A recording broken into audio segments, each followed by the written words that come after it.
Welcome back to Q&A with Professor David Berri, a regular segment we used to have before life and craziness got in the way. I believe, Dave, the major hurdle was you had to finish a textbook, which you did, which is awesome. Yes, I did. I am in possession of it. This is the textbook, right? It's right there. See, textbook. See, da-da-da. Did you get it for free or did they charge you full price? No, I get it for free. I don't get very many for free, but I got some for free. Well, awesome. So now, despite the detractors, because we'll be talking NBA that will say Dave Berri is outspoken, we can note that you have written the book on sports. Everything I say is in a textbook. It's textbook analysis. Right. So for those of you that don't know, which makes me sad if that's the case, is you write for Forbes regularly now, and this actually makes me a little happy because we're going to talk some of your recent columns, and that was basically the premise of the show. Is we would talk your weekly column, although Forbes has ramped it up, right? You're up at what, 7 posts a month now? I think it's going to be 2 a week is the plan. So it'll be a little more than 7, but I think 2 a week is what I'm shooting for. So 2 a week. So Sunday and then another day. I don't know what other day. I need to talk to my Forbes editor about what other day is best. But Sunday afternoon is the first one, and then I don't know, Wednesday morning maybe. I don't know. We'll see. All right. So yeah, definitely keep an eye. It's just Forbes.com/sites/David Berri. As I've noted before, flippantly to you, Dave, there's another David that writes for Forbes who writes about Pokemon Go all the time. So whenever it autocompletes to that David first for me. But anyway, so here are the subjects of your last couple. I'm obviously most excited talking about NBA playoffs, which is your most recent column. Did you submit that today? The NBA, no, my most recent is the National Pro Fastpitch college draft. NBA playoffs, I wrote a first round draft preview, which I posted 2 weeks ago, and I was tempted to do a second round preview tonight. I don't know if I will or not. My first round preview went really well. I picked 7 of the 8. Is this true, by the way? I know back in the day at ESPN, they used to have the True Hoop Challenge where Henry Abbott would ask a bunch of NBA quants, bloggers, etc., and his mom. That was one of his gimmicks. He'd ask his mom to submit picks and guess each round of the playoffs. So started each round of the playoffs, you'd guess the team that was going to win and the number of games they'd win in. I believe you have the record for the highest score in that, or that's what I believe is true also, and I don't know that we could go back and prove that wrong. So we're just going to go with that belief. At one point, you held that record in distinction. So, we'll get to the playoffs last, and I've got that post up. So, let's talk about National Pro Fastpitch. This hits a wheelhouse of things that don't interest me, and I want to be clear on one thing. It's not the women's sports aspect. It's the college aspect, it's the baseball aspect, and it's the draft aspect. But it does hit a wheelhouse of what you're saying. So you went over the National Pro Fastpitch college draft, and you looked at and that one got a lot of hits, 5,000 hits, significantly more than the NFL. So there was more interest in your viewership for that than the college or than the NFL draft. But you noted that it was pitcher friendly. A lot of pitchers were chosen in the draft, and you compared how the numbers, just some basic, simple statistics, looked for that for pitchers versus batters. For pitchers, it looked like they did pretty well. I think of your top 13 pitchers, all of them went in the top 20, and you noted it was a little different for fielding position if we're looking at batting statistics. So, any comments on how well? It's what's interesting about softball is that the college softball game is really popular. College softball gets at least as high as ratings as college baseball. And so it seems like a really popular sport. If you watch on television, you'll know they usually sell out the games that they're showing. And so there's a lot of attention paid. National Pro Fastpitch is the professional ranks. There are 5 teams. It's been around for about 10, 12 years. It does what a league you'd expect to do after 12 years. It doesn't have a huge following yet because it's only been around for 12 years. No league in North America that I know of after 12 years ever had much of a following. And what's interesting about what they're doing is National Pro Fastpitch is making their league international, which is an interesting way of going because obviously you can expand your fan base, which is what you need to do. But they have a team that is the Eagles, which is comprised mostly of Chinese players, but they also have drafted American players. They have a team called the Aussie Spirit, which is mostly Australian players, but they're going to have some American players. And then they have 3 teams that are really primarily American teams, which are the Chicago Bandits and the USSSA Pride, which is the Orlando Pride, and then the other team is the Cleveland Comets, who are partially owned by Bernie Kosar of NFL fame. And so there's these 5 teams, and it's 5. Basically, it's 5 college all-star teams because there's just not that many teams. So the 23 players they selected are all all-stars. They're all college all-stars. Makes sense. So these are like the very, very, very best. There's something like 4,000 or 5,000 college softball players, and so you're taking the top 23. So it's a pretty small group, and so these are all really, really amazing players. Were any players you really liked not selected? Yeah. If you look, here's the problem. If you look at the hitters, there's a lot of variation in the hitters, but I don't have any data on fielding. And so I think, and all of them are above average hitters. Just some of them are really way above average than others. And so you don't have data on fielding. I also noted at the beginning of what I posted today, I included a little bit at the beginning where I just talk about stats in general. And I make the point that college stats explain college productivity in softball, baseball, and basketball. Professional stats explain productivity in baseball, softball, and basketball. But the link between those 2 things is not really that solid. College sports are against college athletes. You're not playing professional. So there are players who may be really good against college players who can't play against professionals. And so you don't know that till they play. Well, I know. I think this is an anecdote I believe I've heard from you. I don't remember the source, but I think you're a college professor, hence the name of the podcast. But I think I've heard you say, like, opening day of class in one of your economics classes, you ask who should have been in the bowl game for college football last year. Yeah. And it's a gotcha. So I'm giving away the secret. If any of your future students are listening, it's a gotcha. You say wrong. You have no idea who should have been there. You don't have the sample size to know definitively. Exactly. This is, and this sort of pivots to another thing I wrote this week, which is on the NFL draft, which was the point I made in that piece at Forbes, was that you don't know which quarterback to select in the NFL draft because there's no way to forecast what they're going to do. And to me, the problem with the NFL draft, especially with respect to quarterbacks, to me is an insolvable problem. You are comparing a player's performance in college with completely different teammates against completely different competition, and you're trying to forecast what that player is going to do in the NFL. I don't think you can do that. The sample is too small. It's not related. There really is no way to do that. And the problem is there are people who play with the numbers and think they did something. One of the things my students learned this year in my senior research seminar is that when you collect data, you can find all sorts of bizarre correlations that don't mean anything. And I'm sure if you analyze college data, you'll find something that's correlated with NFL performance. That doesn't necessarily mean it means anything. We'll get to it in a second, but I got to throw a friend of mine under the bus. I won't name names. But we were talking playoff basketball and predictions. What we'll get to as our last subject. And one of the things that happened, I'm in Wisconsin. I'm not a Milwaukee Bucks fan. I'm a Giannis Antetokounmpo fan. He's on the Bucks. But that game went, in theory, further than it should have been. Even missing Kyrie Irving, the Celtics were the favorite. They're the number 2 seed. They have the home court advantage. And yet, inexplicably, or explicably, whatever you want to call it, the Bucks took it to a game 7 before getting trounced.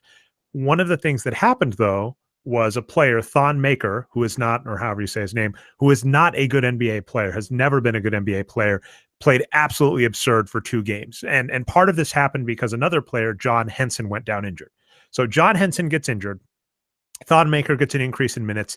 In those increased minutes, he goes from playing like a horrible NBA player to playing like Ben Wallace, basically. Tons of blocks, tons of rebounds, shooting really efficiently.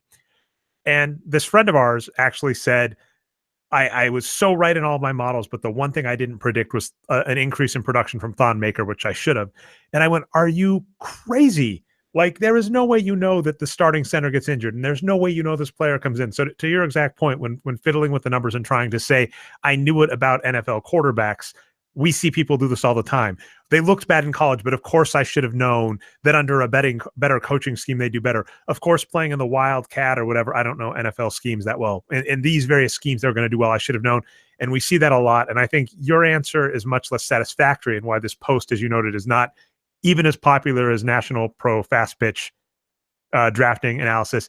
You basically say you have no idea what you're talking about in drafting an NFL quarterback.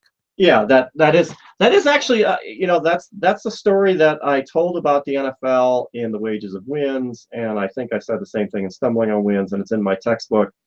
And I have written about it in various different popular outlets, and it's never been a very popular story. Maybe I should just stop telling the story.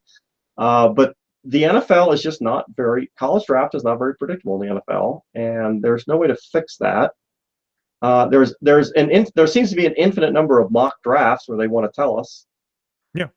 My favorite thing about the draft is the draft grades, where basically a draft grade is an analyst saying, I disagree with what your team did. Or agree. Or I agree. And you're like, based on what? How the hell would you know whether to agree or disagree? Because there's a crucial piece of information that you're lacking. You don't know what they're trying to do. I'm a Lions fan. Every single pick they made, and I know a lot about the Lions, every pick they made, I was like, what? What? What? Where's that? Why that? And the thing is that I don't know what they're trying to do. They have a new coaching staff. I have no idea what they're thinking about. I'm sure I would guess they have a plan. Is it a good plan? I don't know. Could be. Maybe it is. Well, I will ask this one last to just tie those two drafts together. So your draft grade, which isn't really a grade, to the NFL draft, you basically say, you threw up your hands to all the teams and you say, we have no idea. One thing I love that you suggested is you said there was a rumor that the Browns might select 2 quarterbacks in the first round or whatever. I don't know at all. The first and fourth pick. Maybe they'll take 2 quarterbacks. And you actually said, you know what? That's not a bad idea. To the people that are NBA fans, which most of our listeners are, that are a fan of the process, the Sam Hinkie thing of just drafting lots of players. What Sam Hinkie did is he simply picked the best big, essentially. Ben Simmons is a point guard, but he really is a big. He just picked the best big on the board lots and lots of times, and several of them flamed out, and several of them succeeded. That's not actually a bad strategy. I would argue one of them succeeded. Ben Simmons succeeded. One of them succeeded. We'll have it. You'll have to write or I'll have to write. We'll have a discussion on that, because I think Embiid succeeded in being a good draft pick, but there is so much to discuss on that subject that we'll leave. I don't think Embiid is yet a good NBA. He's an okay NBA player, but he's not yet good. I mean, basically the Sixers process comes down to we got Ben Simmons, which means you were lucky. Yeah. And it's the same as the Cavaliers had a very similar process where they tanked for multiple years, either intentionally or not, racked up 3 number 1 picks, one via luck. They got the Clippers pick, who they had no business getting as the number 1 pick, but they did. They racked up all of these number 1 picks. None of them were very good. And they said, then what if LeBron James comes back? And that's how they won. So a lot of these teams that have a process for winning, their end game is, and then we luck into a once in a generation player. Yes, that's it. That's you wouldn't hire somebody who said my managerial philosophy is I hope we get lucky. That's not a managerial philosophy. That's not anything. And that is essentially what the process was. I hope we get lucky. That's not a process. That's not anything. Now I have absolutely no subtle way to go to it except that it's somewhat about the NCAA. Okay, so anyway, sorry, let's get back to the topic.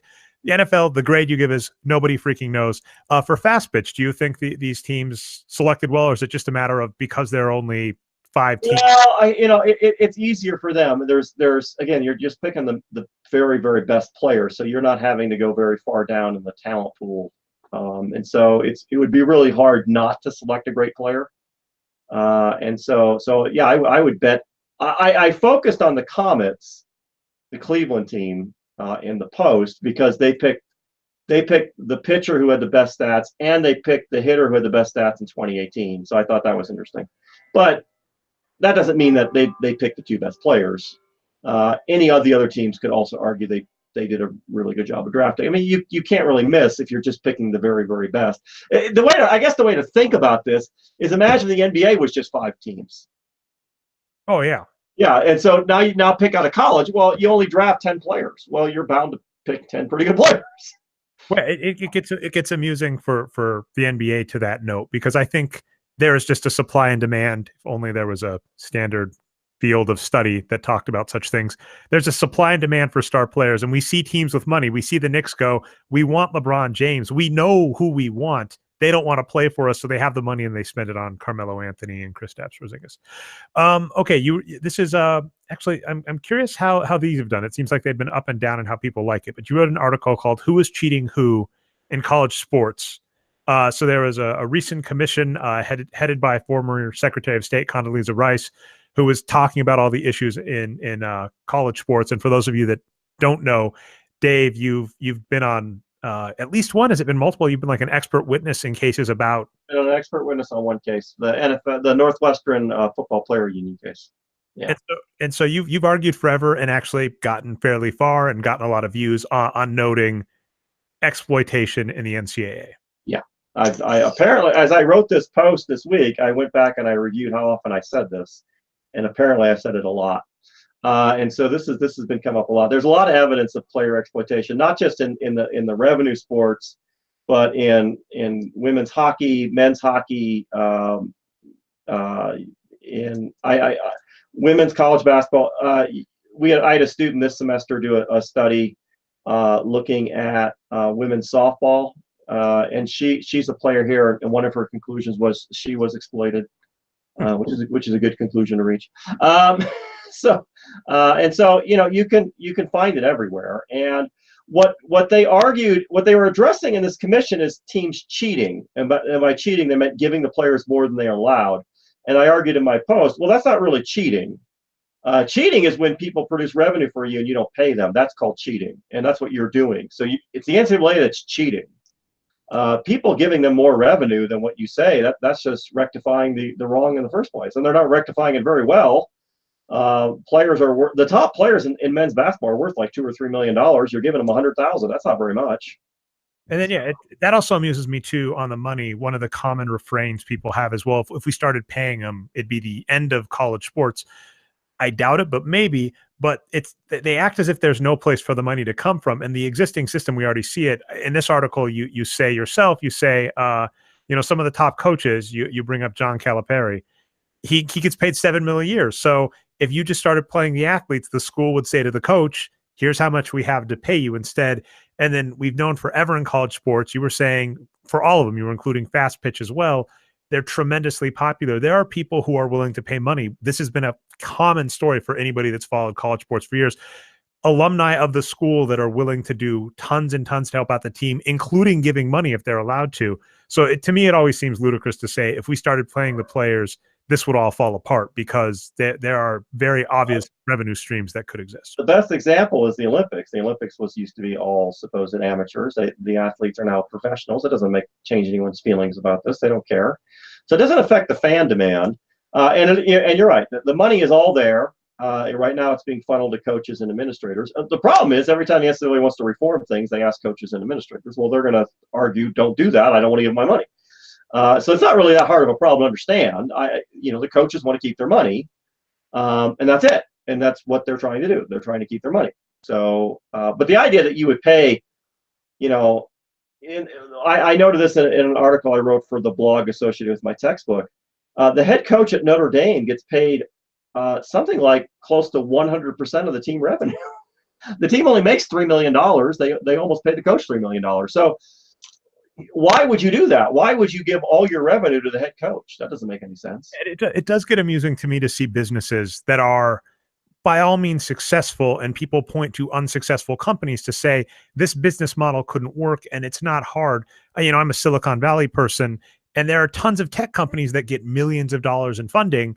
And then you look at what they spent their money on, and it's like, well, why did you go for this really expensive office? Why did you buy these really expensive cars? It's like you could have bought in a used car, reasonable office space, right? Hired people to do these things, but they, overspend on lots of things they don't need. And this is the case on college. I think that's another issue. I believe I'm trying to remember. You've written so much you've written so much in general, but I think the fact that colleges do things like really expensive training facilities, all these other things, it's like they get so much money and they're not allowed to give it to the students. So they just kind of just go, well, we have to spend Yeah, it. my favorite story is University of Louisville. They showed this in a bowl game. I think they built a new football facility, and the security system is a retina security system. You have to use your retina to get in. Like, why would you do that? Why would you build in that kind of a system for a football facility? That's insane. I mean, what keys don't work? You can't use key. Everyone else uses keys. Why aren't you using keys? Who's trying to break into a football facility? Now it's possible, but I doubt it from what you're saying. Like, it's possible that the retina system was cheaper and that's why they went, but absolutely not. What had happened is they were probably told, you have a budget for this much for the thing. And when they got done, they were like, well, we still have 300,000 or whatever left on the books and we're not allowed to do anything else with it. So we might as do it. So when the rules are stupid as to how to spend the money, people will spend the money stupidly. I like that. You should write that one down. That's a good one. That's a good one. I mean, the rough part, you and me are in the same boat where we read so much. I read you a lot and I read Gladwell. And there are times when I've written, when I'm done, it's what you were just saying. Like, I've looked and it's like, oh yeah, I know I said it in my own words and I know I said it with updated data, but oh, shocker, Dave wrote this in 2000, wrote a similar story in 2009 about. You remember more of what I've written than I remember. I often don't remember what I wrote.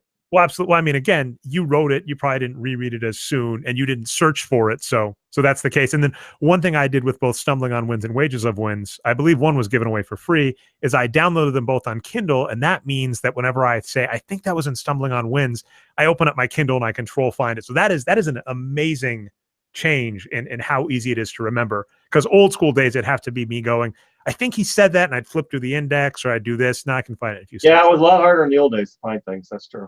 We're old person podcast. Okay, I don't know what your plans are, so if you just want to talk, any thoughts you have on the NBA playoffs? As you noted, you made a simple stats forecast, and I mean, I really like this model because you basically, I believe, right, just looked at SRS between the teams, and what the only one you missed, I believe, would be what the Pelicans versus.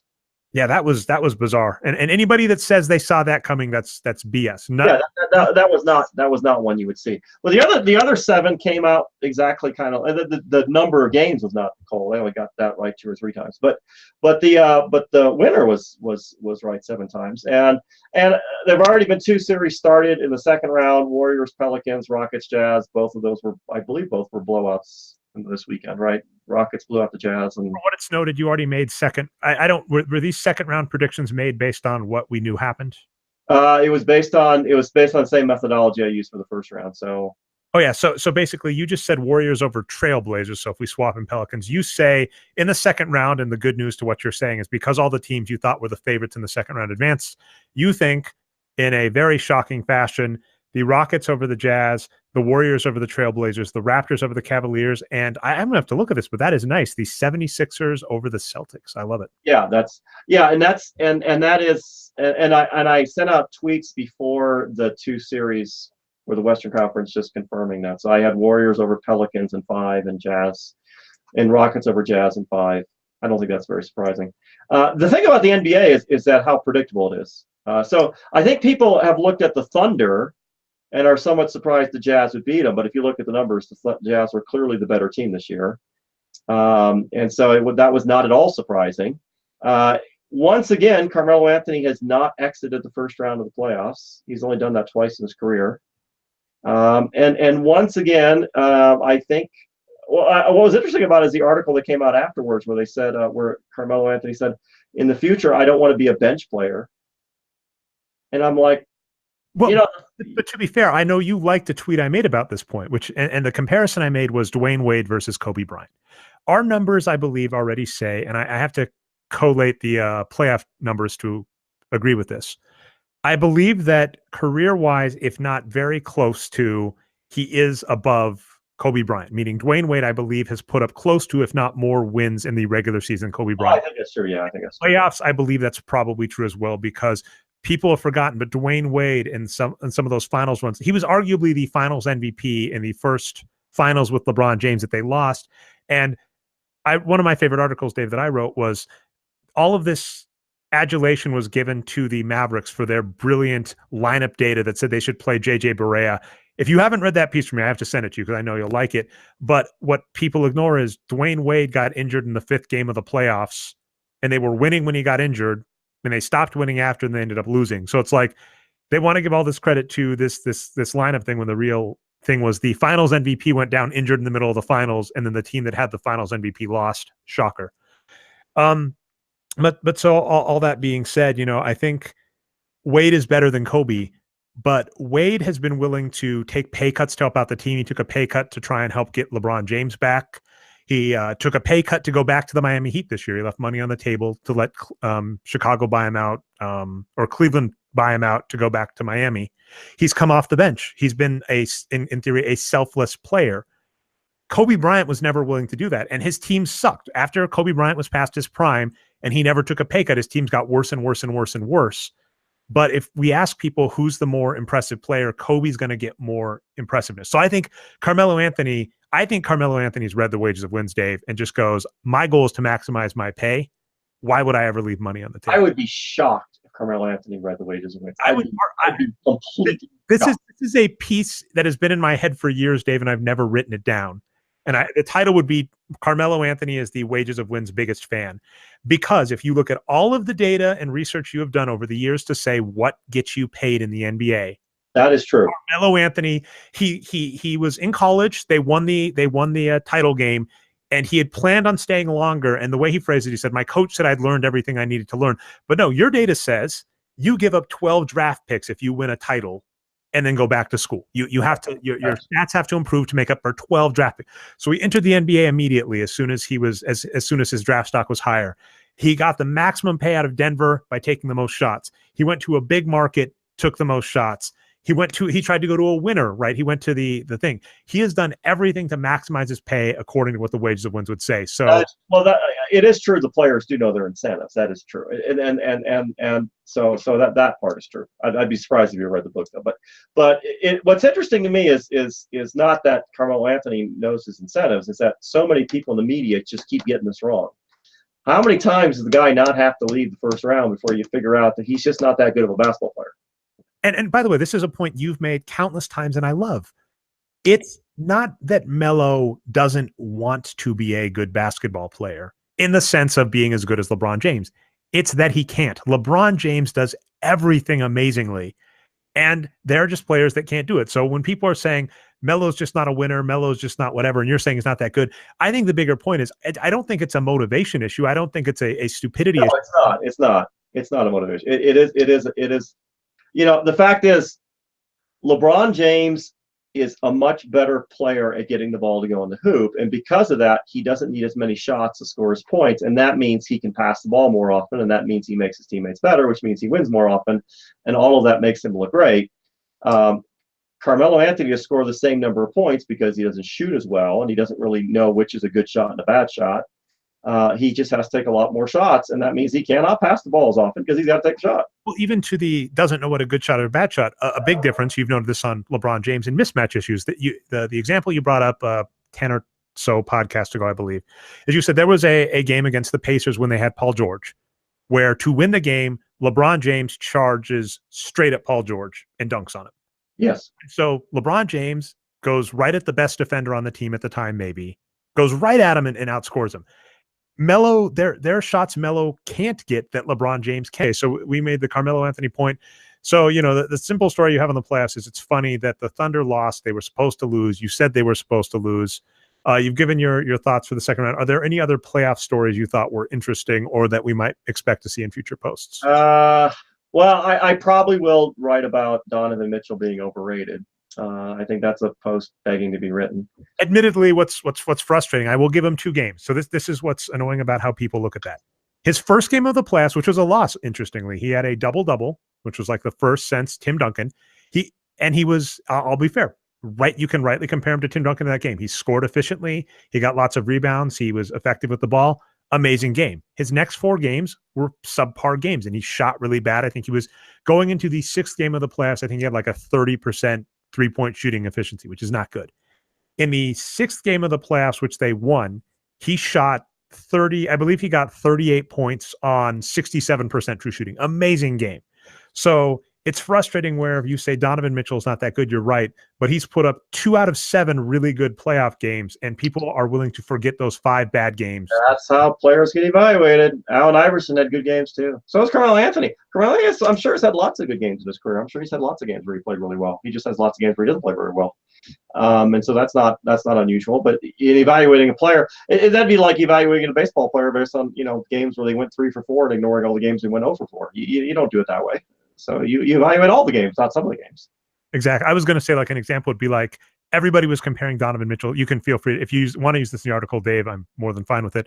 But like the Donovan Mitchell to Michael Jordan's comparisons, what was so frustrating about that is there was a 5% efficiency difference between the two. That is so vast. And that was trying to compare somebody's season to Ty Cobb and saying, if you just ignore all their strikeouts, they had just as good of a hitting season as Ty Cobb. Yeah, that's what people do. They do this all the time. They do this all the time in basketball. Nobody does this in baseball. Nobody does this in football. I mean, with quarterbacks, you don't sit there and say, well, if I ignore their 7 interceptions, they were great. I mean, nobody does that. In basketball, they do this all the time. They focus on the made shots. They ignore the missed shots. They ignore his turnovers. They ignore. Donovan Mitchell also has a problem is he doesn't do anything else but shoot. He doesn't really rebound very often. He sometimes rebounds, but mostly doesn't. He just doesn't do anything particularly well. He right now is an average NBA player. Now he's young, so he could get way better. Yeah, that's a good. Well, that's one thing that's frustrated me a little bit about him is and this has been a classic analytics argument that we've had, which is, are you saying he's a good player or he will be a good player? Because those are two different. They are two different things. I think what you can do with the numbers is say you are good now or you are bad now. I don't think you can look at the numbers and say you will be good. I don't know that. There are lots of players who started off bad who stayed bad. There's lots of players who started off bad and got better. Kevin Durant, remember him? First year, he was horrible. And then he got way better. That happens. But I wouldn't look at any horrible player and say, look, he was as horrible as Kevin Durant his first year. Look what Kevin Durant became. That doesn't mean anything. Same way with LeBron James. LeBron James at 33 is amazing. Yeah, well, most 33-year-olds are not amazing. So that's unusual. So you can't anecdotes are not a good way to do analysis. That was a one thing Nate Silver actually did for baseball was Pacoda was a comparison engine. You would take a pitcher, you'd look at their style, and then you would try and look at other pitchers and see how they improve. Now, arguably, you could, in theory, I would say in baseball, look at the type of pitches they're throwing. There might be something there, so I'm not 100% sure.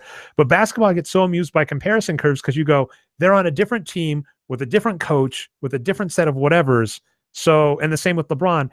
LeBron James versus, say, Tracy McGrady. LeBron James might be spending his off seasons going to Germany or doing stuff like Kobe or lots of training, lots of whatever, whereas Tracy McGrady might not be doing that, or Tracy McGrady might be having to rehab injuries. So there's no way for you to compare the two because you don't know what they're doing off the field. Yeah, that's a big issue. You don't know how driven they are to improve. You have to want to improve. Andrew Wiggins started off really bad. He stayed bad. I don't think he has any incentive. Worse. Yeah, he's not getting any better.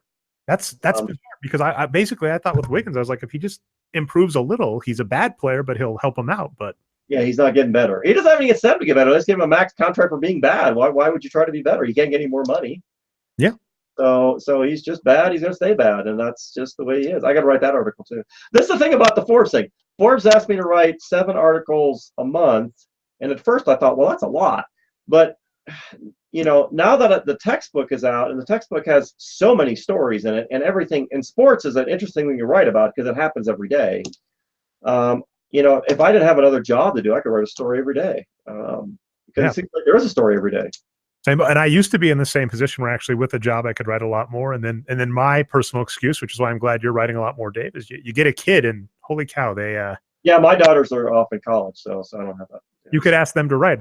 Some of your daughters have been doing good writing stuff, I believe, too. So you could, if they want to write sports, you could do. My daughters are better writers than I am. That's for sure. So that's the thing about this. It's a fun thing to do, and it's fun. It's interesting looking at what stories work, what stories don't work. So far, I've written 50 for Forbes, and I'm not really clear what works and what doesn't work. It's always interesting to see what takes off. Yep. Well, I'm looking forward. I personally, I don't know if you've decided yet, but I'm definitely raising my hand for anything on the Thunder, anything on Donovan Mitchell for the playoffs. But we just love NBA playoff data around here, so that'll be fun.